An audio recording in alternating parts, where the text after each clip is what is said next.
Okay, so our first lab um, will be on the reflection. Uh, with the mirrors, we want to study the law of reflection. So the first thing you do, of course, is that you log on to Canvas and go to the lab course, and then click on go to modules, and then go find the activity for of the week, which is a reflection on mirror. So you click on that, and after this recording, I will upload the recording to this folder, live instruction recording. So this is where you would listen to the instructions. All right, and the lab data. A lot of times, most of the time, I will provide data to you, but I just found a very cool website that actually allow you to do the experiment. So what I'm going to do is that for the first two labs, you'll be actually using the website to get data, to do virtual experiment and to get data. Okay, so so once you click on the reflection mirrors, and this is what you're going to see. So let me stop sharing and share another file. Okay. All right. So reflection. So the objective of this experiment is that we want to study the law of reflection and also determine the focal length or radii of the curvature of mirrors. However, because we're not doing this experiment in the lab, so you'll just be doing the first part, law of reflection. We're not going to find the focal length and radii of the mirrors. Okay. So the law of reflection tells you that this is by from everyday experience. You know that when you are in front of a plane mirror, and when you look into the mirror, you see the reflection of you. So this is this is basically how the light propagating through air when they encounter a reflecting surface, and how light propagates.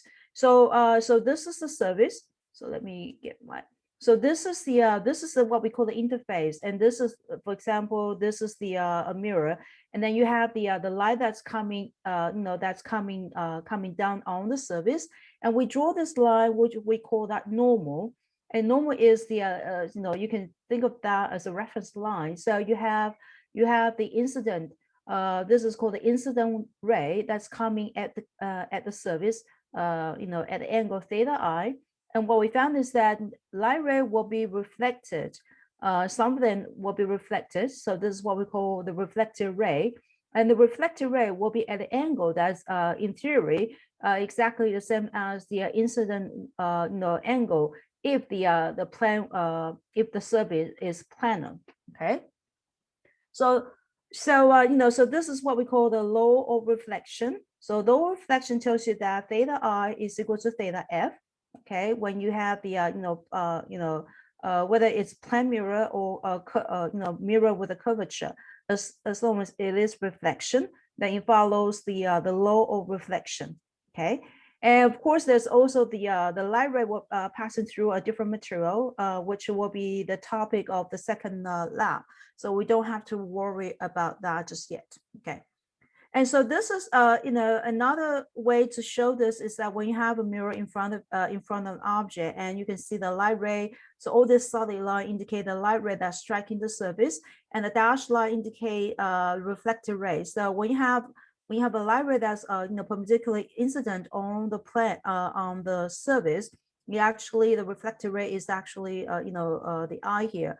And then when it is striking at the surface at the angle theta, and you'll find that this is the normal. So if this is theta, and then this also has to be theta. And so so this is the incident, and this is the reflected, and the image is formed when you when you draw the extension line behind the mirror of this of the reflected ray. So this is coming from the reflected ray, and this is coming from the reflected ray, and this is also coming from the reflected ray. Then you see the images form at this point. So when the light ray intersect with each other, this is where the images formed. And this kind of image we call that virtual, because you can see that the light ray actually being reflected off the surface doesn't, and then it is the virtual light ray that converge behind the mirror. Okay. So the important thing about this is that low reflection indicate that theta I has to be equal to theta F. Right. And then so let me see. So when you're dealing with a mirror with a curvature, this is basically another way to see it. You can see that this is the concave mirror, is caving concave mirror, and this is light ray that's coming at the onto the surface, and follow the low reflection. We know that when it's coming, there's an incidence. So the light, his dashed line here indicate the normal. So when it comes in and reflected, it comes in reflected, and so forth, and then so you can see that all this reflected ray converge at this point. So this is where we find the focal point, and the distance from the focal point to the vertex here is what we call the focal length. So this is how you usually find the focal length or focal point of a mirror. That is, you have a light source and then shine on the mirror and see where the image is formed, and then you'll find that this is where it is. Now the light source has to be so far away, so all the light ray is actually parallel to the central axis, and then you can see follow the low reflection. Then this is the point where it converge. So this is what we call the focal length. So we found that the focal length and also the radius of the curvature actually follow this expression. That is F is equal to R over 2. So if you know the radius, if you take the half of it, then that will be where the focal point is. And the focal length has a sign. If there's a converged by real light rays, then it is positive. If the focal point is converged by virtual light ray, then the focal length is negative, and you have to actually put a negative sign in front of it in order to indicate that it is a virtual focal point. So this point is a real focal point. Now, if you're dealing with a different kinds of mirror, this is what we call a convex mirror. So this is convexing here. So convex mirror, if you also have placed a light source so far away, so the light ray is actually parallel to the central axis, and then it's going to be like this. So follow the low reflection. So when light ray comes in, striking the surface, it's going to be reflected off, and then light ray come in, reflected off, and so forth. And you can see that all this reflected ray is actually divergent. And then when you trace back to all this divergent ray, and then they all converge at this point. And so this is where the image is formed. And so this is your focal point. And we know that this focal point is actually converged by the virtual light ray. So this focal length has to be negative. So it also bears the relationship that F equals R over 2, but then this F has to be negative. Okay. All right. And also this is the equation that of course you're going to learn in a few weeks. That is how the images are formed, and how the image distance, the object distance, and the radius are related to each other. So you have all the focal length related to each other. So you have 1 over O, which is the object distance, 1 plus 1 over I stands for image distance, that's equal to 2 over R, and R is the radius, and 2 over R is actually this whole thing here is equal to 1 over F. Okay. So because we're not doing this in the lab, so we're not going to do this. Okay, just so you know. All right, so moving on.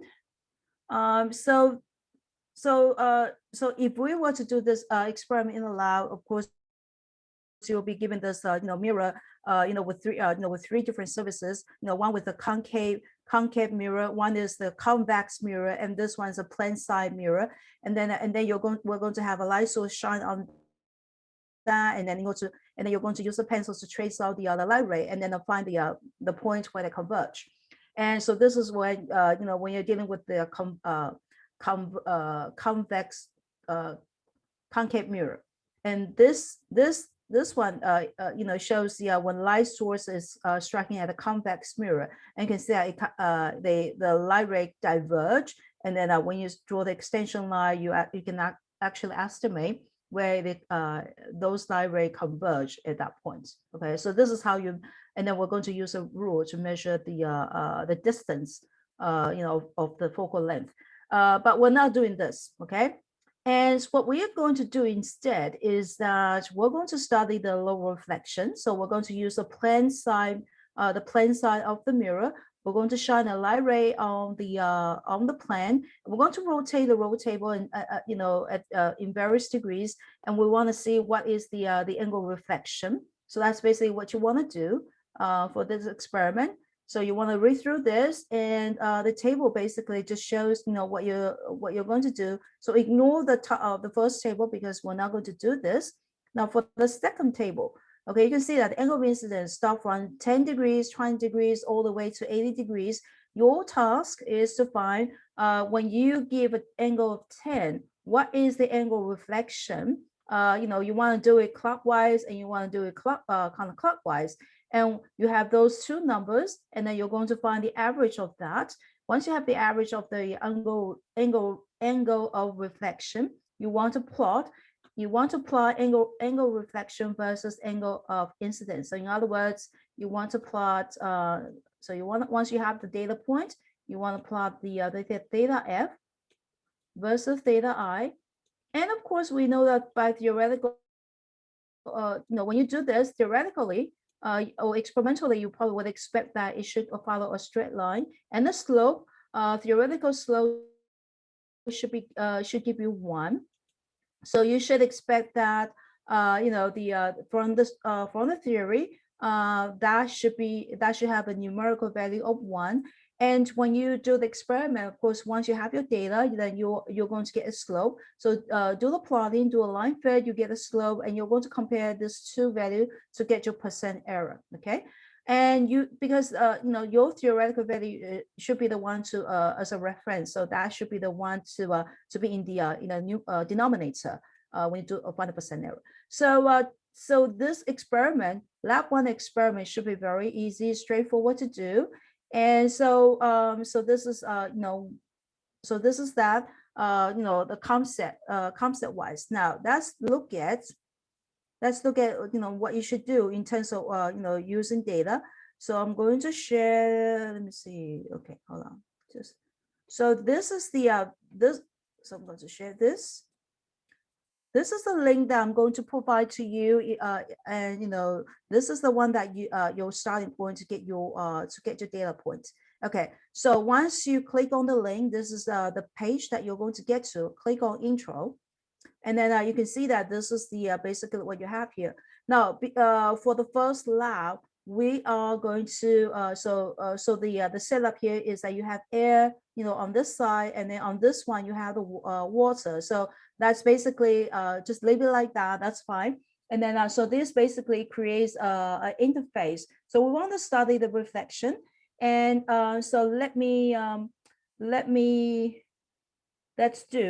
bring this this here. So this will give you and then I'll make sure that they are on top of each other, the mark. Let me see, right. And then what you want to do is that you want to move this. So I'm going to use the other ray, yeah. And we can draw, so the normal is here. And then so what you want to do is that you want to start from 10 degrees. So let's draw a light ray. So move this. So let's say this is 10. Okay, so this is the so this one is the angle of incidence, and of course this one is the angle of reflection. And you can you can kind of estimate it is about 10, but not exactly on 10 on this side. So you do this, so you start from 10, and then visually I don't think we can get any further more precise data. So just visually to see, estimate, what the angle reflection will be.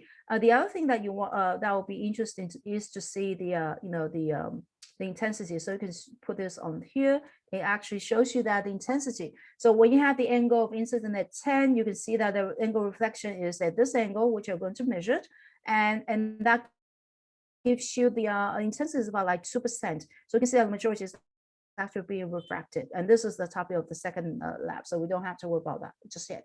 And then you can move on to, so let me see. So this is 10, you move to 20, and then I get another angle, and then move to 30, and you get a reflected ray, and then you keep doing that until you reach like 80. Okay, and simultaneously you can actually just move this to see that the intensity actually gets larger progressively. And so this is like, you know, when you do this like 10, 20, so this is like clockwise. Now we want to start from the counterclockwise, then you will just move from this side. Let me see if I can do this. No. Okay, so that only let you do one side. Okay. I thought we can, I'm sorry. Let me see if I can do this. Okay, so it doesn't let us do okay, so you can only do the one side. Okay, how about, so this is clockwise, this is how we do it. And then once you get to that, so how about that start from the 90 here, and then we do it, this is kind of clockwise. So we do it this way. So this is your 80, and see what number that you get. And then from 70 and all the way to 10. Okay, so you have the clockwise and counterclockwise. And then again, maybe you'll be able to actually read it a little bit. So if you enlarge enlarge this whole thing, maybe you will get a better more precise reading or estimate. But basically this is how you would get your data. Okay, and once you have your data, so enter the data into your data table.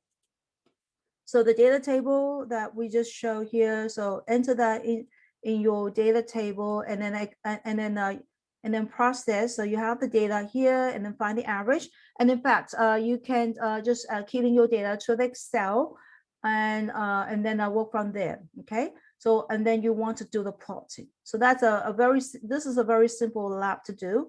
As I'm again, I want to emphasize that we're not doing this part. Okay. So that's basically it.